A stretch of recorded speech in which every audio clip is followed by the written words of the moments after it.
બનાસકાંઠા જિલ્લાના સુપ્રસિદ્ધ યાત્રાધામ એવા અંબાજી ખાતે આગામી 12/9/2024 થી 18/9/2024 દરમિયાન ભાદરવી પૂનમનો મહામેળો યોજાનાર છે, જે અંતર્ગત શ્રી આરાસુરી અંબાજી માતા દેવસ્થાન ટ્રસ્ટના ચેરમેન કમ જિલ્લા કલેક્ટર શ્રીની અધ્યક્ષતામાં એક્શન પ્લાન અંગે કલેક્ટર કચેરી પાલનપુર ખાતે મીટિંગ યોજાઈ હતી। ભાદરવી પૂનમ મહામેળામાં લાખોની સંખ્યામાં યાત્રાળુઓ પગપાળા તથા વાહનો મારફતે આવનાર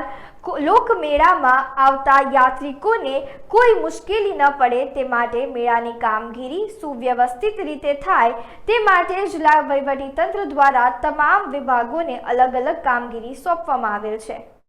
ભાદરવી પૂનમિયા સંઘ અને જિલ્લા વહીવટીતંત્ર વચ્ચેની એક આ બૃહદ બેઠક હતી અને વર્ષોથી આ પરંપરા છે અને આ પરંપરાના કારણે ખૂબ ઓછા સૂચનો અને જ્યાં આગળ તકલીફ પડતી હતા એના સમયાંતરે એના સોલ્યુશન થતા ગયા છે। એના કારણે આજે જે સૂચનો આવ્યા 2 થી 3 સૂચન હતા એ પણ બહુ એવા મોટા નહોતા જેના કારણે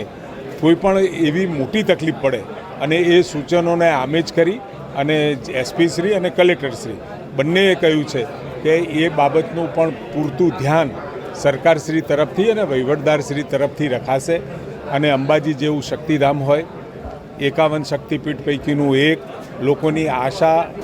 શ્રદ્ધા અને આસ્થા હોય એટલે દુનિયાનો સૌથી મોટો મેળો જ્યારે અહીંયા યોજાવા જઈ રહ્યો હોય અને સતત 8-10 દિવસ સુધી આ ચાલતા મેળામાં વહીવટીતંત્ર પણ ખૂબ મોટી કસરત કરી, મોટું કામ કરી, મોટી વ્યવસ્થાઓ ઊભી કરી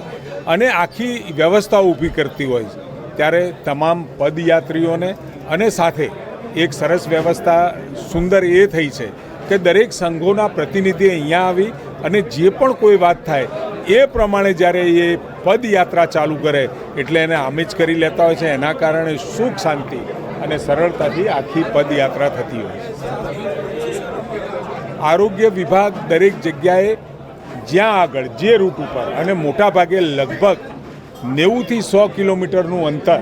ત્યાં આગળ જેમ પદયાત્રીઓની ડેન્સિટી વધશે, ઘનતા વધશે એમ એ પોતાની વહીવટીતંત્ર તરફથી ત્યાં આગળ ડૉક્ટરોની વ્યવસ્થાઓ, દવાઓની વ્યવસ્થા